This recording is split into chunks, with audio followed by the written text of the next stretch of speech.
16 milhões e 500 mil reais em joias e diamantes pegos na mala de um assessor do ministro do Bolsonaro na alfândega do aeroporto de Guarulhos. Todo mundo deve ter visto esse escândalo das joias essa semana. O Bolsonaro disse que era um presente para a primeira-dama. Mas o buraco é muito mais embaixo. E é isso que a gente vai explicar hoje no nosso Café com Bolos. E aí, tem tempo para um cafezinho?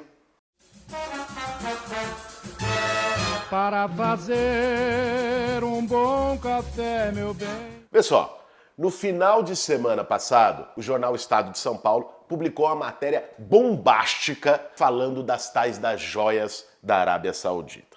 Vamos entender, passo a passo, o que aconteceu. Era outubro de 2021. O Bolsonaro estava voltando de uma viagem internacional da Arábia Saudita junto com seus assessores e um desses assessores, ligado ao ministro de Minas e Energia, como qualquer cidadão, passou lá na alfândega do aeroporto de Guarulhos e entrou na fila do nada a declarar. Mas já há muito tempo inventaram uma coisa chamada raio-x. E quando a mochila dele foi passar no raio-x, aí os fiscais da Receita se surpreenderam, abriram a mala e estava lá 16 milhões e 500 mil reais em joias, mimos, diamantes de todo tipo.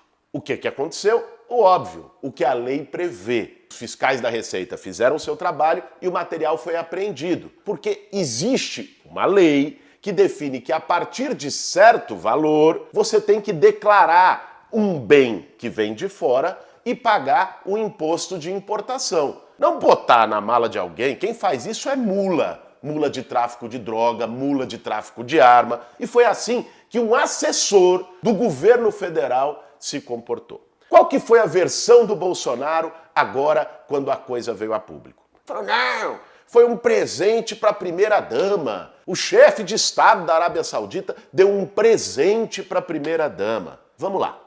Se um chefe de Estado dá um presente para o outro ou para a primeira-dama de outro país, isso também, por entendimento do TCU aqui no Brasil, vai para o acervo público, ou seja, as joias, os colares e tudo aquilo que a gente viu na televisão esses dias teria que ficar no Palácio do Planalto e não ir para o Vivendas da Barra. Mas aí tem um outro trâmite, você vai declarar que foi um presente de Estado e tudo mais, e logicamente não paga imposto nesse caso. Mas não, ele botou na mala do assessor do ministro de Minas e Energia. Agora, existe algo que está sendo pouco falado e é o que a gente quer tratar aqui nesse Café com Bolos. É possível que isso tenha sido mais do que um caso de contrabando, mais do que um desvio do presente do acervo público para o acervo privado. Vamos começar nos perguntando por que isso estava na mala do assessor do ministro de Minas e Energia. E aí, basta a gente retomar os fatos. O governo brasileiro vendeu para os Emirados Árabes, parceiro de primeira hora da Arábia Saudita, nesse mesmo período, uma refinaria da Petrobras, chamada Landulfo Alves. Essa refinaria fica lá na Bahia. Uma empresa de consultoria já tinha feito o levantamento de que a refinaria custava 21 bilhões de reais. Sabe por quanto ela foi vendida para os árabes? 10 bilhões de reais. Menos da metade do preço estipulado. Ou seja, isso cria uma suspeita de que os tais presentes para a primeira-dama, mimos para o chefe de Estado, tenham sido nada mais, nada menos do que parte de uma propina paga pela venda de uma refinaria, de um patrimônio nacional brasileiro, para os árabes por um preço muito mais baixo do que o de mercado. Mais do que a corrupção cotidiana do Bolsonaro, a rachadinha aqui, a loja de chocolate acolá, o leite condensado, o Viagra, o cartão corporativo, esse modelo de corrupção miliciana de quem foi formado na política, extorquindo o morador pobre nos bairros do Rio de Janeiro, vendendo bujão de gás, cobrando taxa de segurança, que é o que a milícia sempre faz, parece que nesse caso o buraco pode ser ainda mais embaixo. E, gente, para não achar que é teoria da conspiração. Pô, o Boulos está indo longe demais. Vejam o que aconteceu depois. O Bolsonaro mobilizou nada menos que 3 ministros de Estado para tentar tirar as joias lá do galpão da Receita Federal em Guarulhos. Os funcionários da Receita receberam uma ligação vinda do próprio chefe da instituição pedindo para liberar, sem multa, sem cobrar imposto. Ou seja, teve uma pressão direta vinda do presidente da República, do Palácio do Planalto, para liberar as joias. Tem caroço nesse angu. E para completar, no apagar das luzes do ano passado, um ano depois que as joias já tinham sido apreendidas, que estavam lá e que eles conseguiram abafar o escândalo, que a gente está sabendo disso agora, mas aconteceu lá em outubro de 2021, ou seja, em dezembro do ano passado, quando o Bolsonaro estava preparando as malas para ir para Disney, o que aconteceu? Ele mandou de novo o chefe da Receita ir para cima dos fiscais, dizendo que aquelas joias tinham que ser liberadas antes da mudança de governo. Por sorte, no Brasil, servidor público tem estabilidade e não pode ser demitido a bel prazer de um chefe de plantão, de um presidente de plantão, de um secretário da Receita de plantão. E por isso os servidores da Receita se recusaram a cumprir a ordem ilegal. E só por isso que a gente está sabendo desse caso. Agora, pensem só.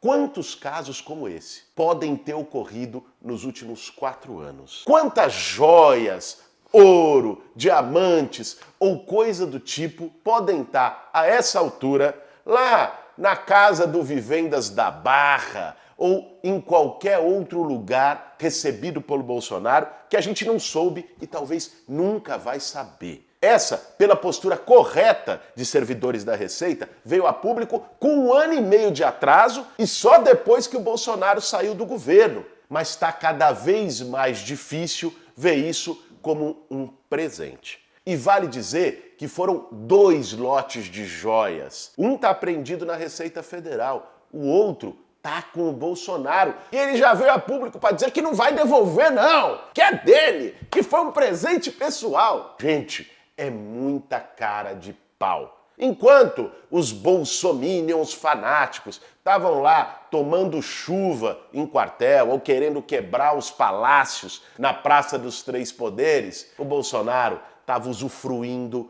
das joias da Arábia Saudita, quem sabe dos perfumes árabes ou do que lá que seja. Até esfirra ele deve ter contrabandeado nessa história toda. Ou seja, aquele que dizia: podem me acusar de tudo, mas quero ver me chamar de corrupto e não sei o quê, estava ali se esbaldando em algo que vale dizer, e eu quero reforçar isso muito nesse Café com Boulos, pode ser propina. Propina. Como é que se explica uma refinaria que estava estimada em 21 bilhões ser vendida por 10 bilhões de reais e, simultaneamente, os compradores, ou gente ligada aos compradores, darem presentes milionários para o presidente da República deste país que decidiu vender e, por algum acaso, esses presentes vão parar na mala de um assessor do Ministério de Minas e Energia, que é o ministério responsável pela Petrobras e pelas refinarias.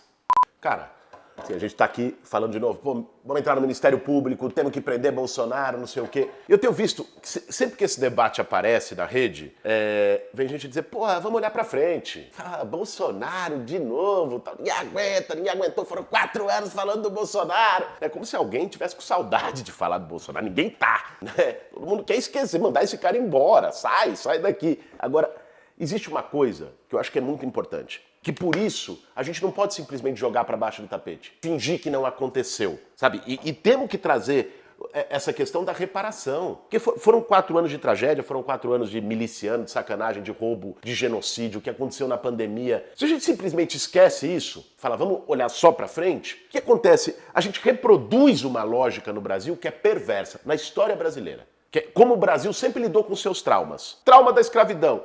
Vai lá, faz uma transição por cima, não repara, não inclui as pessoas negras na sociedade, na economia. O que deu? Um racismo estrutural. O trauma da ditadura. Não pune nenhum torturador, anistia geral, ampla e restrita, fica tudo bem, não sei o quê. O que acontece depois? Mantém essa cultura da violência e um cara que defende tortura, brilhante Ustra, vira presidente 30 anos depois. Isso seria inconcebível no Chile, no Uruguai, na Argentina, que puniram os torturadores. Alguém que defendesse tortura no Congresso, em praça pública, saiu algemado. Então, se a gente lida com as nossas feridas meio que deixa pra lá, isso não é um problema do passado, isso é uma questão do futuro. Porque isso compromete o futuro do Brasil. Né? Vai continuar voltando, esse passado nunca vai passar. Ele volta de outro jeito. Se chega um cara que fez tudo isso, botou miliciano no poder, esse caso das joias, mas não foi o único. Né? Os pastores com barra de ouro no Ministério da Educação, propina com vacina. O que ele fez na pandemia, um morticínio causado pela postura dele. Se a gente fala, não, deixa pra lá, vamos falar agora só de amanhã. Ou seja, a gente dá quase que um salvo-conduto para isso poder se repetir no Brasil. Por isso, por mais que a gente não queira, mas queira esquecer a existência do Bolsonaro, isso seria um erro. Seria isso, historicamente algo injustificável e inadmissível. Por isso, prender o Bolsonaro, defender a prisão dele pelos crimes que estão aparecendo agora, porque ele sim jogou para baixo do tapete, não é uma questão de vingança. É uma questão de justiça e não é uma questão de passado. É uma questão de futuro para o Brasil. O ministro Flávio Dino já se posicionou essa semana e pediu para a Polícia Federal para que o caso seja investigado. A Polícia Federal, por sua vez, já intimou o assessor Mula do Ministério de Minas e Energia para ir depor e se explicar. A Receita Federal também pediu investigação para o Ministério Público. É aí que a gente vê. O cerco está se fechando para os bolsonaristas. Não é por acaso que eles estão fazendo toda essa gritaria, essa chicana, desvio de atenção, como fizeram essa semana no Congresso Nacional, aquele moleque de Minas Gerais botando peruca, com fala transfóbica. Eu tô lá no Congresso e vejo em todas as sessões, junta ali o clubinho de meia dúzia de bolsonarista, fica gritando, fazendo barulho, xingando. Isso se chama desespero, porque a casa do Bolsonaro está caindo. E esse caso das joias, por uma coisa totalmente inexplicável, injustificável, assim, tem cheiro de corrupção, tem cara de corrupção, tem jeito de corrupção. Como dizer que não é corrupção? Nós do PSOL também entramos com uma ação no Ministério Público para exigir a investigação do próprio Jair Bolsonaro. Tem que chegar nele. Se 3 ministros foram lá, isso não pode ter acontecido sem ordem do presidente da República. Nós defendemos, é lógico, amplo direito de defesa para todo mundo. É o Estado de Direito. Agora, se a partir das investigações ficar provado o cometimento de crime pelo Bolsonaro, como os indícios levam a crer, aí, meu amigo, ele vai ter que interromper as férias em Miami, em Orlando, na Disney, para passar uma temporada de férias involuntárias na Papuda. E é isso que a maioria dos brasileiros espera que aconteça. Que todos os crimes cometidos por essa turma de milicianos que governou o Brasil nos últimos 4 anos não caiam no esquecimento, não caiam na anistia, mas que sejam punidos exemplarmente. Esse foi mais um Café com Boa. Para fazer um bom café, meu bem.